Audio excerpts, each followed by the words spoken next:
안녕하세요 유튜브 구독자 여러분, 유진투자증권 챔피언스 라운지 금융센터 김민기 매니저입니다. 10월 11일 기준으로 한국은행이 두 번째 빅스텝을 준비하고 있다는 소식인데요. 오늘은 계속되는 금리 인상이 한국 경제, 특히 국민들의 삶에 어떠한 영향을 미칠지 부동산 경기를 중심으로 알아보는 시간을 가져보겠습니다. 한국 자산시장에 있어서 부동산은 가지는 의미가 남다릅니다. 많은 이들의 재테크 수단이자 노후 대비의 핵심적인 자산이기 때문인데요. 2022년 주요국 전체 가계자산 비중을 보면 한국은 타 국가 대비 부동산 등의 비금융자산 비중이 매우 높은 것을 알 수 있습니다. 현재 사적연금 시장이 크게 활성화되어 있지 않고 노후 대비를 위한 수단으로 부동산을 구입하기 때문인데요. 그렇기 때문에 금리 인상에 있어서 부동산 시장을 먼저 생각할 수밖에 없습니다. 그렇다면 현재 부동산 시장은 어떠한 상황일까요? 이를 파악할 수 있는 지표를 주택금융통계 홈페이지에서 확인할 수 있습니다. 바로 주택구입 부담지수를 확인해 보면 됩니다.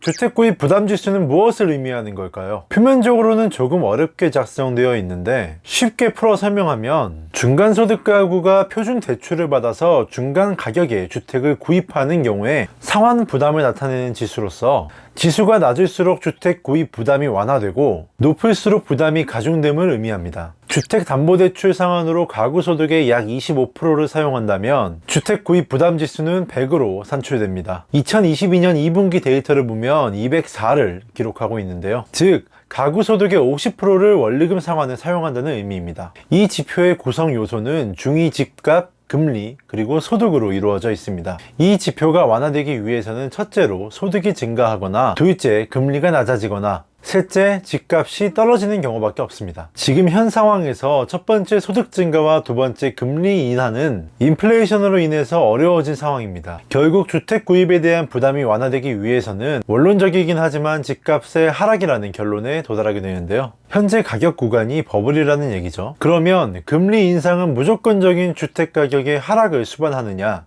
역사적인 관점에서 봤을 때 금리 인상은 무조건적으로 주택 가격의 하락을 이끌어내지 않습니다. 오히려 금리 인상기에 주택 가격이 상승한 구간을 찾아볼 수 있는데요. 하지만 그때와 지금은 상황이 조금 다릅니다. 부동산 시장을 대하는 정부의 정책 또한 상이했고, 그 외에도 가계의 대출 수준이 다릅니다. 이를 입체적으로 파악하기 위해서 가계의 신용위험지수라는 지표를 참고할 수 있습니다. 이는 한국은행이 204개 금융기관에 여신업무 총괄 담당자를 대상으로 신용위험 항목에 대해서 조사한 수치인데요. 100과 마이너스 100 사이에 분포하며 지수가 양이면 신용위험 증가라고 응답한 응답자 수가 감소라고 응답한 응답자 수보다 많다는 얘기입니다. 직전 보고서의 2분기 예상치는 14였고 발표된 2분기의 실제 가계 신용위험 지수는 22를 기록했습니다. 또한 3분기의 신용위험 예측치는 39로 코로나 위험이 극에 달했던 2020년 2, 4분기 수치였던 40과 거의 엇비슷한 수준인데요. 즉 치솟는 대출금리로 인해서 가계의 신용위험이 상당히 증가하고 있음을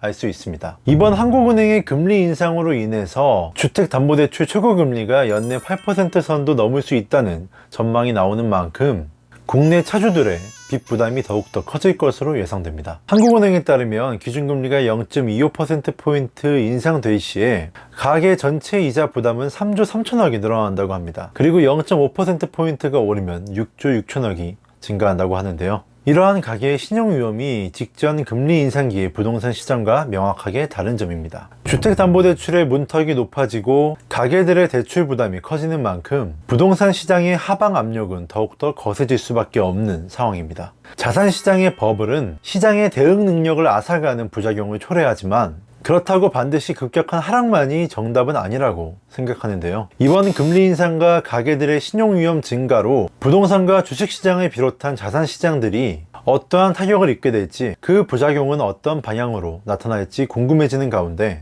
지속적으로 여러 지표와 자료를 참고하여 인사이트를 만들어 나가시면 투자에 도움이 되실 거라 생각합니다. 다음에는 다른 유익한 내용으로 찾아오겠습니다. 감사합니다.